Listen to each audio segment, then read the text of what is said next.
প্রশ্নে সংগ্রাম। আসসালামু আলাইকুম। গোপালগঞ্জের পৌর পার্কে যেই সমাবেশ কিছুক্ষণ আগে দেখলাম সেটি তছনছ হয়েছে, চেয়ার ভাঙচুর উল্টে পাল্টে আছে এবং সেনাবাহিনীর পাহারায় এনসিপির নাহিদ ইসলাম, সার্জিস আলম, তাসনিম জারা, হাসনাত আবদুল্লাহ তারা এসে পৌঁছেছে।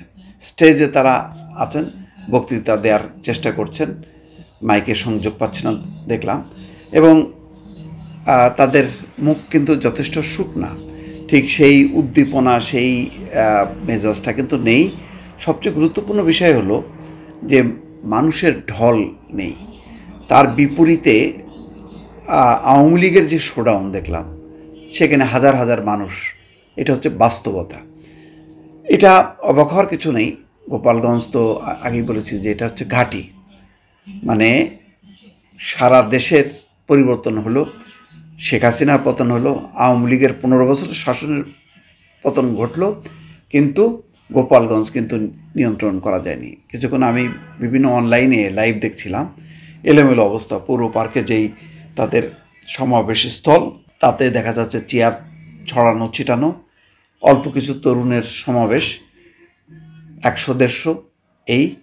কিন্তু অন্য অন্য রাস্তায়, একটা রাস্তায় দেখলাম যে একটা দৃশ্য, যে হাজার হাজার গোপালগঞ্জের মানুষ, এবং তারা সড়কে গাছ ফেলে রেখেছে, যে অবরোধ, সেটা অকল্পনীয়।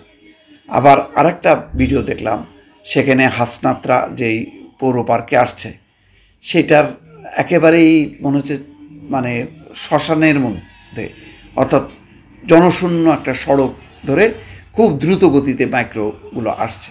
বোঝাই যায় যে ওখানে এই কর্মসূচিকে ঘিরে নিরাপত্তা বাহিনী আপ্রাণ চেষ্টা করেছে যাতে কোনো অঘটন না ঘটে। কিন্তু সকালেই ওসির পুলিশের একটা গাড়ি পোড়ানো হয়েছে, ইউনোর গাড়িতে হামলা চালানো হয়েছে,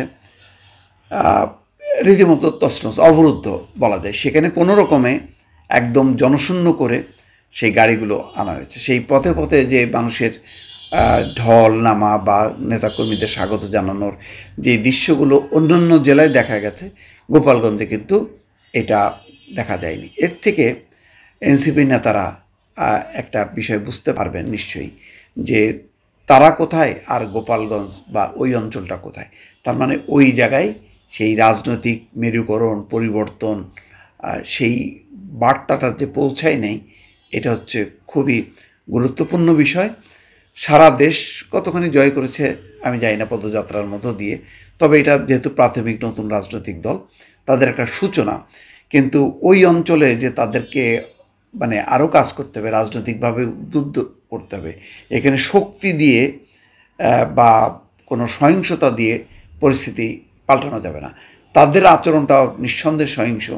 এখানে শান্তিপূর্ণ কর্মসূচি তারা করতে গেছে, এটা করতে দেওয়া উচিত ছিল, কিন্তু এই যে করতে দেয়নি, তাদের এই যে ক্ষমতার দাপট আস্ফলন, এটা একেবারেই অগণতান্ত্রিক। এই অগণতান্ত্রিক শক্তিকে মোকাবেলা করে সত্যিকার অর্থে গোপালগঞ্জ শুধু না, সারা দেশে একটা গণতান্ত্রিক আবহাওয়া তৈরি করা, যাতে প্রত্যেকটা রাজনৈতিক দল তার স্বাধীনভাবে সে যাতে মত প্রকাশ করতে পারে, সে তার যাতে রাজনৈতিক কর্মসূচি করতে পারে, সেই পরিস্থিতির যদি পরিবর্তন না ঘটানো যায় তাহলে কিন্তু এটা খুব দুঃখজনক। আজকে বলা যায় যে এনসিপির এতদিনকার পদযাত্রা এসে কিন্তু গোপালগঞ্জে এসে হোঁচট খেলো, অর্থাৎ গোপালগঞ্জের মানুষ কিন্তু রেসপন্স করলো না। কোনো রকম প্রশাসনিক পাহারা দিয়ে, আইন শৃঙ্খলা বাহিনী দিয়ে তাদের একটা কর্মসূচি কোনো রকমে পার করা হলো। এবং দর্শক, যখন আপনার সামনে ভিডিওটি করছি তখন দেখছি যে স্টেজে খুবই উস্কো খুস্কো, কিছুটা ভীত সন্ত্রস্ত এনসিপির নেতারা তারা দাঁড়িয়ে আছেন তারা। সেখানে পাটোয়ারিকে দেখতে পাচ্ছি, নাহিদ ইসলাম, সার্জিস আলম, তাসনিম জারা, যাক তারপরেও তারা সাহস করে এসছেন, সেই সাহসের প্রশংসা করতে হবে। এবং এই যে একটা চেষ্টাটা যে তারা করলো, এই চেষ্টা অন্যান্য রাজনৈতিক দলগুলোকেও করতে হবে এবং গোপালগঞ্জের মানুষের সঙ্গে বা সেখানকার অধিবাসীদের সঙ্গে এই বোঝাপড়াটা করতেই হবে যে শক্তি দিয়ে কোনো শক্তিকে মোকাবেলা করা যাবে না। প্রত্যেকের গণতান্ত্রিক অধিকারের প্রতি শ্রদ্ধা দেখাতে হবে। যদি সেটা দেখাতে না পারে তাহলে আরও কপালে দুঃখ আছে গোপালগঞ্জের মানুষের, এটা পরিষ্কার। ভালো থাকবেন। আল্লাহ হাফেজ।